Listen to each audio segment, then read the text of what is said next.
You must be lost. That's what the blonde woman said, as I pulled up in front of a white house on a quiet street in Savannah, Georgia, a place I had been invited to for a professional gathering, but she didn't see the invitation in my hand. She only saw my skin, my car, and the way I stood too upright, too silent. I didn't argue.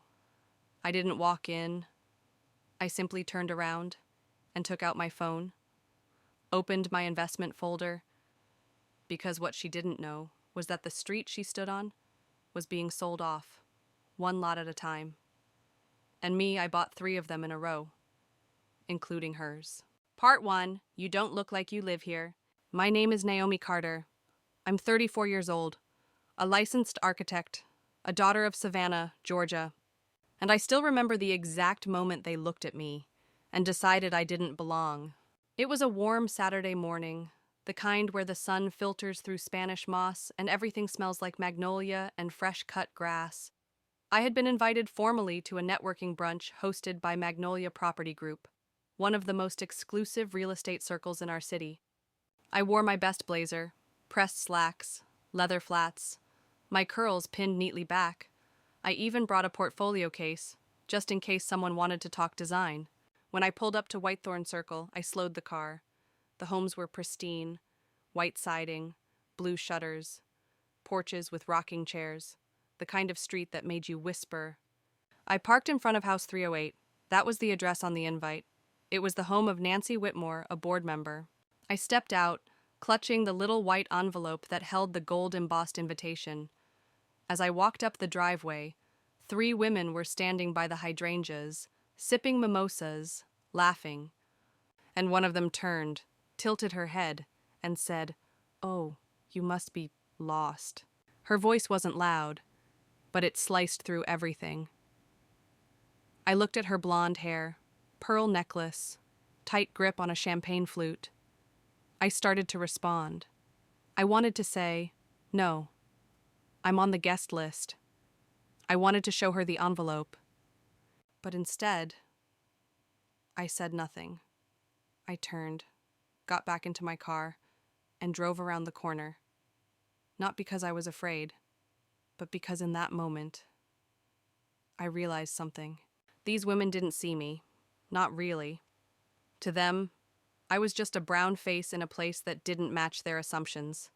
A delivery girl, a maid, maybe someone who took a wrong turn, but not a peer, not a neighbor, and certainly not someone who could afford to live among them. So I parked under an oak tree nearby, pulled out my phone, and opened my investment folder. I'd been saving for my first independent real estate project. Most people assumed I was only into architecture, but I had been doing quiet deals for 2 years now, buying, flipping, holding, all under a private LLC, no name, no face, just numbers. And Whitethorn Circle, it was more than a street now, it was a possibility. I did a quick search on the Chatham County tax site. Then I checked property auctions. And finally, I called my lawyer, Peter Torres. "Peter," I said, "what do you know about Whitethorn Circle?" There was a pause. "Why?" he asked. "Someone bothering you again?" "Just curious," I replied. "I want to know who owns House 308. He chuckled. "Now you're just being petty." But it wasn't pettiness. It was calculation. Because when someone looks you dead in the eye and tells you you don't belong, you can either argue or you can buy the whole street. And I had just made my choice. 3 days after the brunch that wasn't, I found myself sitting across from Peter Torres in a quiet cafe on Jones Street, the kind of place where the windows are always fogged from fresh espresso and the air smells like old books and ambition. Peter had been my lawyer since I bought my first fixer-upper, a Cuban-American shark in a 3-piece suit with a Rolodex of city contacts and a talent for smelling opportunity before the rest of the room even noticed the wind shift. He placed a stack of folders between us and tapped the top one.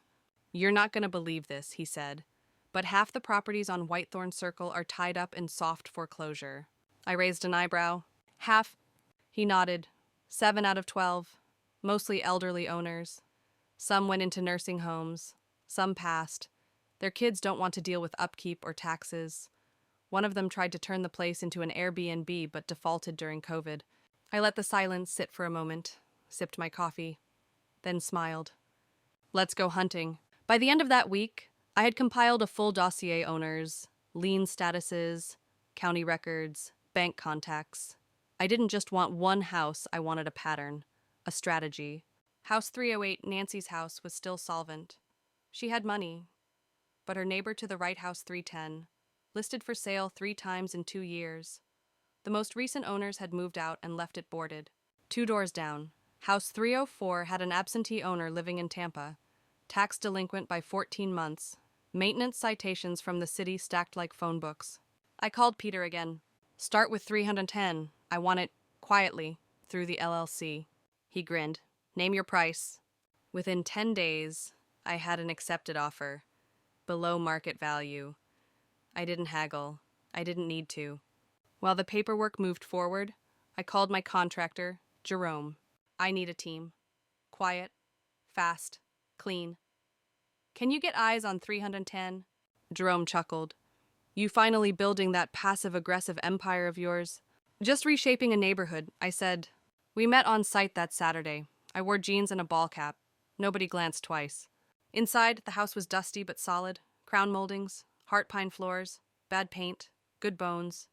I stood in the living room, staring out the front window, and saw House 308 Nancy's porch, her hydrangeas, her white rocker chair. And I imagined it. Not just renovation, not just resale, but impact. I imagined turning 310 into a design showroom. Open concept, big windows, walk-through models, a beacon of modern architecture with soul. Across the street, House 305 was already up for auction. No bids yet. I had Peter pull the file. By the following Tuesday, I placed the only offer. I was 2 houses deep, and no one on Whitethorn Circle suspected a thing. One morning, while I was checking out the siding color samples on my laptop, my phone rang. It was Peter. You're gonna want to hear this, he said. Nancy Whitmore just filed for a zoning variance. She wants to build a guest suite above her garage. I blinked. Interesting timing, I said. Guess she's heard someone's buying up the block. I leaned back. The thing about zoning variances in Savannah, they come with public notice requirements, meaning Nancy had just opened a window. If I played it right, I could not only renovate, I could reshape the future of the entire street. I drafted a plan that night. 3 homes, connected in vision, individually distinct. Each one would be a microcosm of what architecture could be: functional, sustainable, and unapologetically beautiful. I called it the Corner Project, and at the center of it would be my own firm. The name on the door, Carter Studio. My father's name, my grandfather's, and mine. I filed the LLC, bought the domain, registered the designs. Every step deliberate, every move silent, because you don't scream when you win. You let the blueprint speak. By mid-month, 304 was listed, a quiet estate sale. I called Peter, and we closed before it even went public. 3 houses, side by side, forming the edge of Whitethorn Circle. I drove by that night, parked where I did the first time. Same street, same trees. But now, everything was different. Nancy was out watering her plants. She looked up, saw me, eyes squinting through porch light. She hesitated, then walked over. Excuse me, she said. Are you the one who bought 310? I smiled politely. Yes. And 305? Also yes. There was a beat of silence. Are you planning to live there? She asked. No, I said, I'm planning to build. Her face twitched, a little confused, a little wary. What kind of building? I smiled again, this time wider, something that belongs, and then I walked away. Not fast, not slow, just steady. Because when you hold the deed, you don't need to explain yourself to people who once told you to deliver through the back. You show up, you build, you own, and let the skyline tell the rest of the story. The next morning, I returned with Jerome and his foreman. We walked the properties, took measurements, assessed plumbing lines, structural beams, zoning allowances. While the street slept, I was drafting the blueprint of a neighborhood shift. Later that week, I met with a city planner for coffee. We spoke in code, but I made sure she understood my intent. I asked questions about historic preservation permits, about small business grants, about walkable green corridors. She smiled, leaned in, and said, Naomi, if you really want to change Whitethorn, you're on the right path. By week's end, I had renderings drawn, floor plans mocked up, color palettes pinned. I worked late into the night in my studio, a tiny room above my garage. I lit a candle, put on Coltrane, and let the music guide the lines of every window, every threshold. People think revenge is loud, flashy, immediate. But my revenge, it came on paper, in silence. Through the language of design, every inch of those homes would reflect my taste, my culture, my precision. There would be bookshelves built into stairwells, brick fireplaces repointed by hand, porch swings made of reclaimed wood. I wasn't just building homes, I was building a message. That we do belong, that beauty has no color lines, that ownership can be the quietest, sharpest form of power there is. When I drove by again the next week, Nancy didn't wave. She just stood there on her porch, watching, her face unreadable, her shoulders stiff, and that was fine, because I wasn't building for her. I was building for the girl I used to be, the one who walked away that day, holding an envelope in her hand and a storm in her chest. And brick by brick, house by house, I was turning that storm into legacy. The first time I walked that street, they barely saw me. This time, they couldn't look away. It was a Tuesday morning, early fall. The sky was that dusty blue before a storm, and the air carried the scent of rain that hadn't yet touched the pavement. I stepped out of my car, not the old SUV, but my father's restored Lincoln, gleaming, navy, quiet. I wore a black coat, my hair down, my face calm, and in my hand a clipboard, a building permit, and a sealed envelope for the residents of Whitethorn Circle. Across the street, Nancy Whitmore was trimming her hedges, or pretending to. She paused when she saw me, eyes narrow, lips parted, but she didn't speak. Not yet. I walked slowly to House 310, slid the key into the lock, pushed the door open. My contractors were already inside, blueprints unfurled across the floor, paint swatches taped to the wall. Jerome glanced up and nodded. She's watching you, he said quietly. I smiled. Good. Let her. We spent the next hour reviewing the schedule. Electrical first, then demo, then windows. A crew of 6 would rotate through no disruptions, no delays. Every nail, every hinge, every tile was accounted for. When I walked back outside, 2 more women were standing on Nancy's porch. One of them whispered something. The other glanced at me, then looked away. Like I was a crack in the sidewalk they didn't want to trip over. But I saw the worry in their posture. I saw the uncertainty. Because power doesn't always announce itself with noise. Sometimes it parks in your cul-de-sac and starts rebuilding the world. That afternoon, I dropped a cream envelope in every mailbox on the street. Inside, a letter. Courteous. Direct. Signed by Carter Studio, LLC. It read, Dear Residents, we are beginning construction on a 3-property revitalization effort along Whitethorn Circle. These homes will be redesigned with care and purpose, honoring both architectural heritage and future potential. We appreciate your patience with temporary disruptions and welcome inquiries or collaborations. Your neighborhood is evolving with intention. No name, no photograph, just the crest of my firm, a subtle signature in embossed gold. 2 days later, I returned with my project manager. We walked the perimeters, discussed soil grade, drainage routes, and ADA access points.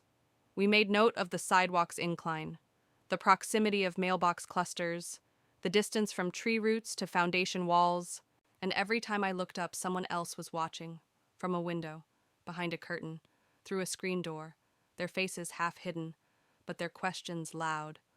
Who is she? Why here? How? But I didn't answer, because people who once denied your place don't deserve a tour of your blueprint. They deserve the silence of your presence. Nancy finally approached me the following Monday.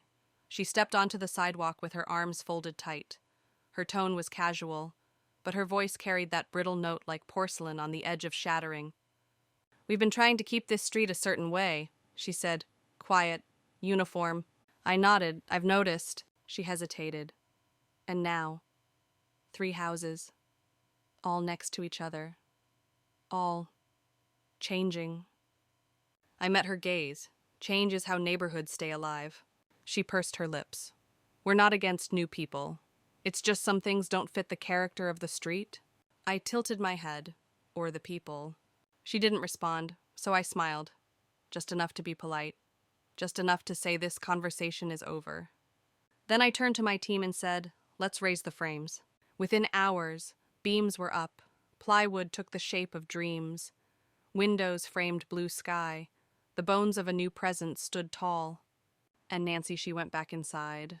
I could feel the street shifting, not just in infrastructure, but in energy. Some neighbors began asking polite questions. Others nodded as I passed. And a few, the bold ones, asked if I'd consider expanding Carter's studio to other parts of Savannah. I kept my answers short, friendly, measured, because this moment wasn't about growing the business.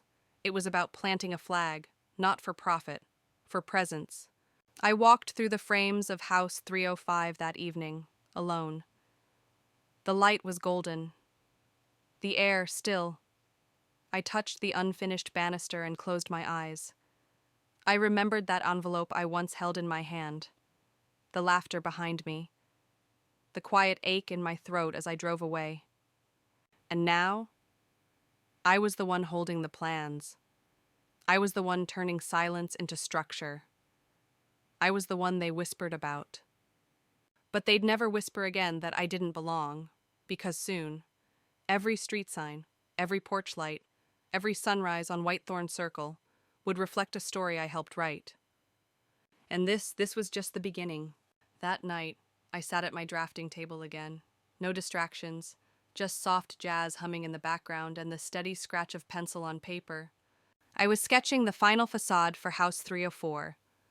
This one would be special. Not just a showpiece, but a statement.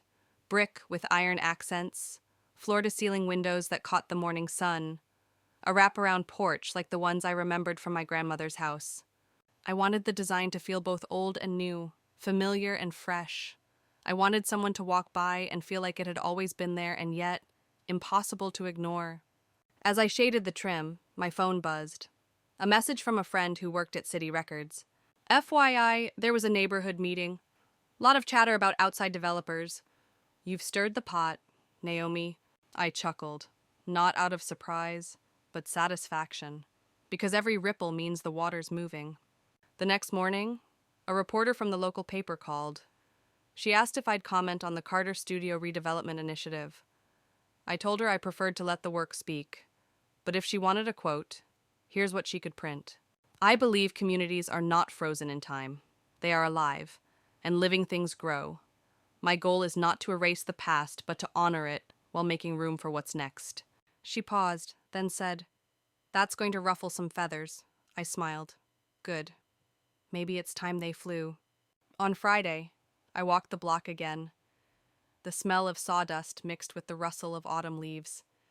Hammers echoed like a heartbeat. Steady. Strong. A little girl rode her bike past me and stopped at the curb. She looked up and asked, "Are you the builder?" I nodded, something like that. She pointed to the wooden frames rising behind us. "It's pretty. My mom said they used to laugh at the person who lived there." I looked at her innocent, curious, unfiltered. Did she say why? The girl shook her head. She just said they were wrong. And in that moment, I realized something even more powerful than revenge redemption isn't just for you. It's for the people watching, the ones coming after. The ones who will grow up knowing the street didn't always look like this, but someone changed it anyway. And that is what legacy looks like. You'd be amazed at how much noise silence can make. The more I built, the less I spoke. And the quieter I got, the more the neighborhood buzzed. By the end of October, the framing for all 3 homes was complete. From the street, it looked like a new spine was rising a backbone where dismissal used to live. Contractors came and went, trucks lined the curb, permits were posted on doors. Every detail was executed with precision, clean, legal, impeccable. And then, the first letter arrived, typed, anonymous, folded twice, left on the windshield of my car. Your kind don't stay long here. No signature, just cowardice with a font. I didn't react. Not out loud. I simply walked to my desk, scanned the letter, and sent it to Peter. Add it to the file, I wrote, and flag it under possible civil harassment. The next day, I installed cameras. Not because I was afraid, but because sometimes power means recording what others try to hide. And just like that, the tone of the street began to shift. A couple from 2 houses down walked past and refused to make eye contact. Another neighbor moved their trash bins 3 feet closer to my property line. Subtle acts. Tiny protests. Like children testing the edge of a boundary. But boundaries are my specialty. I design them for a living. So I did what I always do. I built a better one. That weekend, I finalized the plans for a privacy fence, reclaimed wood, cedar, 6 feet tall, and I added something extra planters, custom-built boxes at the base of each post, filled with wildflowers, lavender, rosemary.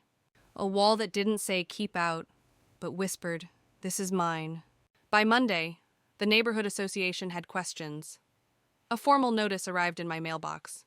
Per Article 4, Section B, all exterior structures must be approved in writing. Failure to submit plans is subject to review and potential removal. I read it once, then again. Then I walked to my file cabinet and pulled out a stamped, signed approval dated 2 weeks earlier. From the city, from zoning, and yes, from the very association now pretending not to know. Peter smiled when I forwarded it to him. You're playing chess with toddlers, he said. I didn't respond, because this wasn't about them anymore. It was about momentum. And mine was unstoppable.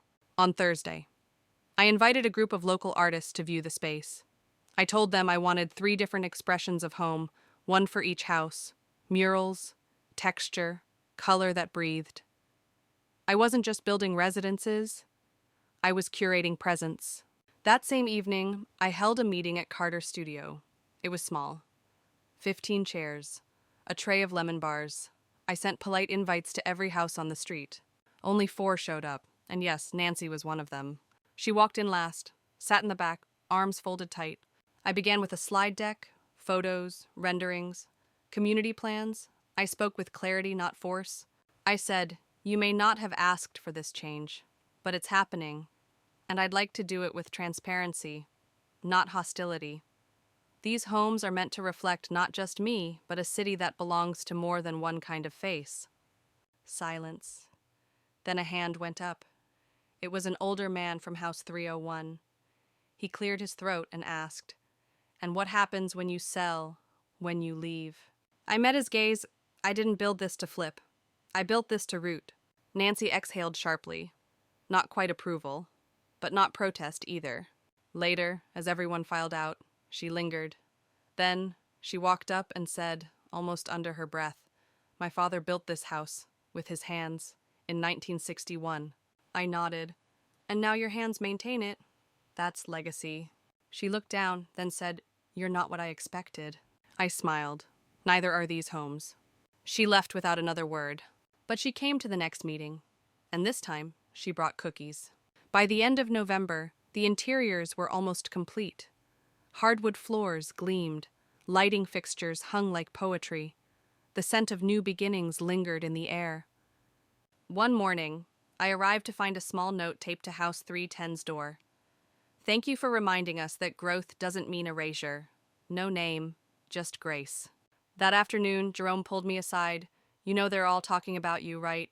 I nodded. Good. He grinned. You planning a grand opening?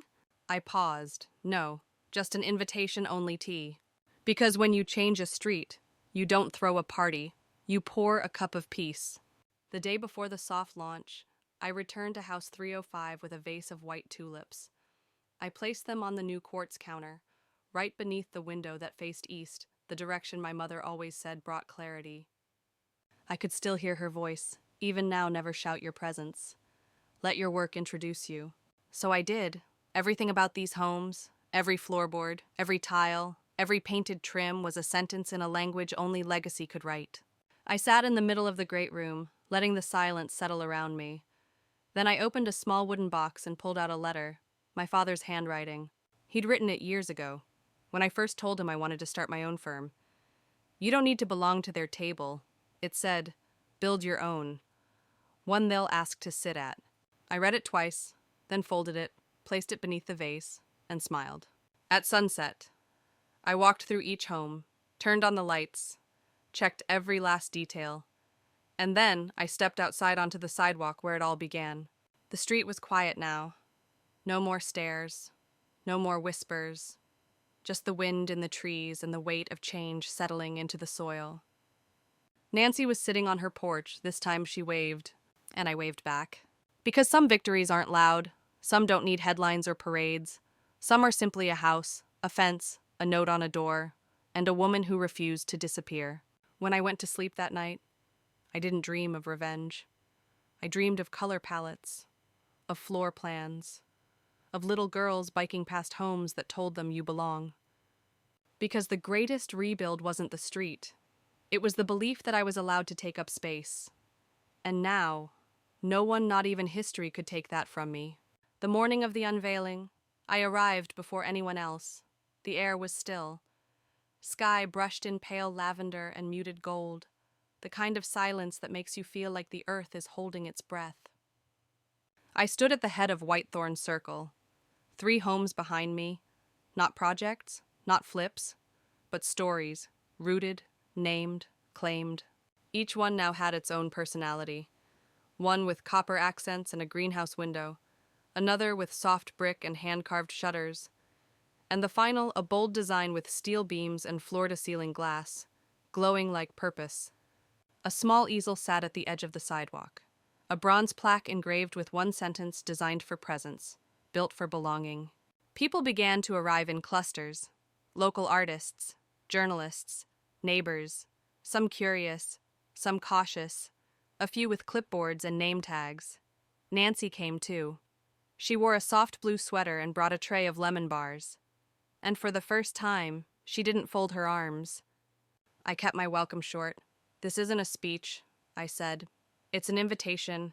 Walk through, see what's possible, and know it started because someone once said I didn't belong. A few chuckles. Some nods. Mostly silence, but not the cold kind.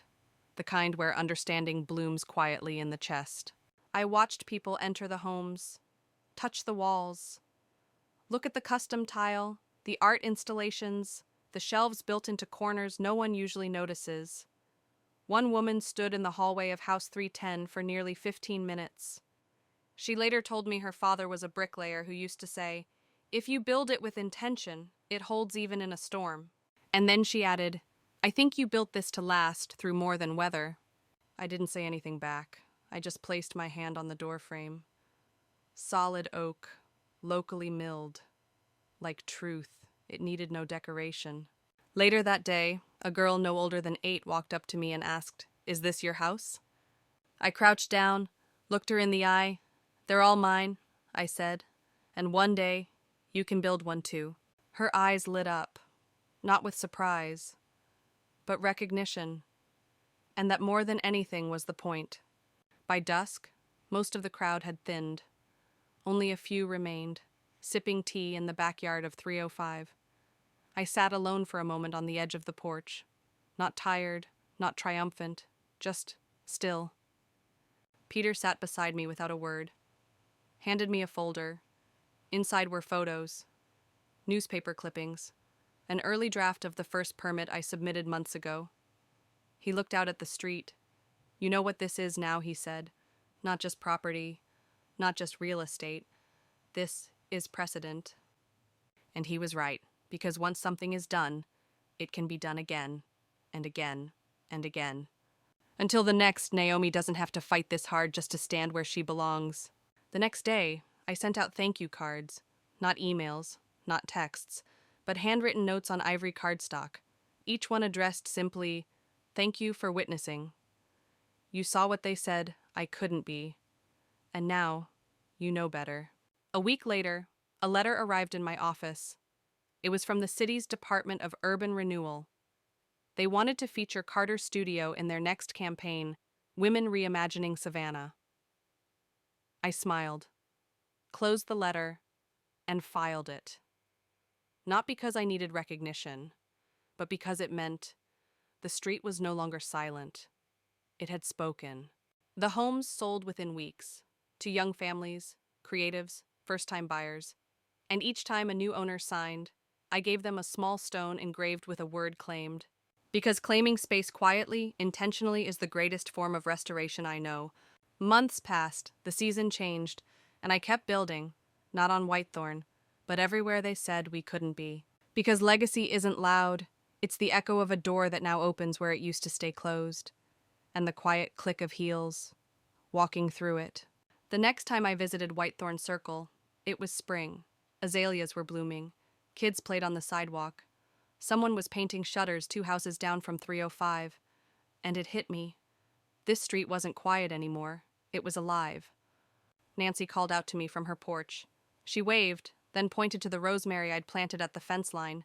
It came back strong this year. She said. I nodded.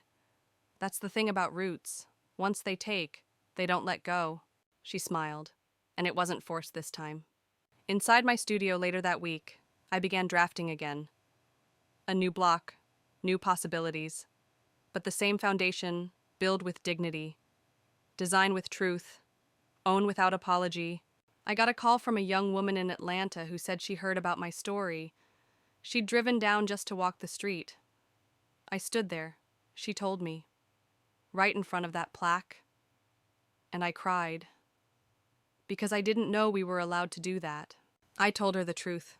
They'll never tell you you're allowed. You just do it anyway. That night, I stayed late in the office, lit one candle, hung a new sketch on the wall, not a house, not a street, but a circle, wide, open, incomplete. Because belonging isn't about fitting into someone else's plan. It's about drawing your own and leaving room for others to step in. Whitethorn Circle had once tried to erase me. Now it echoed with my signature, in wood, in stone, in lavender, in silence. And in every future they'll try to build, I'll be the line they have to measure against. Because I didn't just buy the street, I redrew the blueprint for what it means to come home, weeks later. I hosted a workshop, not for architects, not for investors, but for high school girls from the south side of Savannah. We called it She Draws the City. We laid out tracing paper, passed around colored pencils. And I asked them one question: if you could rebuild the street you live on, what would you add? One girl said a library with a garden. Another wanted murals of ancestors, painted in gold. A third drew a bakery where nobody paid, only shared.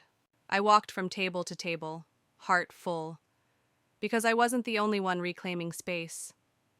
They were dreaming in dimensions, measuring in joy, designing not from limits, but from light. Afterward, one of the girls stayed behind.